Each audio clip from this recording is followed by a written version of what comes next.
السلام علیکم۔ Daily golf Urdu میں خوش آمدید۔ دبئی میں سفاری پارک کا نیا سیزن 27 ستمبر سے شروع ہوگا۔ تفصیلات کے مطابق بدھ کے روز کیے گئے اعلان کے مطابق دبئی کے سفاری پارک کا نیا سیزن 27 ستمبر سے شروع ہوگا۔ پہلی مرتبہ اس وائلڈ لائف پارک میں پس پردہ مناظر دیکھنے کا موقع بھی ملے گا۔ اس پارک میں جانوروں کے قریب جانے اور چرواہے کی مدد سے جانوروں کے رہن سہن سے متعلق جاننے کا موقع ملے گا۔ اس پارک میں دنیا بھر کے مختلف جانوروں کی ایک بڑی تعداد پائی جاتی ہے جنہیں کنٹرول حالت میں رکھا جاتا ہے تاہم جو ان کے قدرتی ماحول کے قریب تر ہوتا ہے۔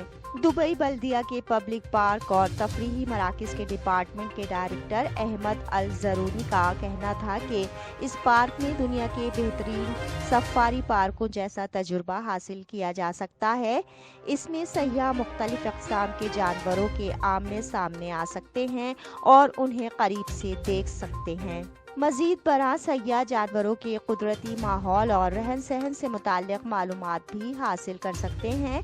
یاد رہے کہ اس پارک کا کل رقبہ 116 ایکڑ ہے جس میں تقریباً 3000 جانور رکھے گئے ہیں۔ نئے سیزن کے دوران سیاح نئی اقسام کے جانور دیکھ سکیں گے جیسے کہ گلہری، بندر، مونا منکی، عربی بھیڑیا وغیرہ۔ اب تک کے لیے اتنا ہی۔ اگلے بلیٹن تک کے لیے خدا حافظ۔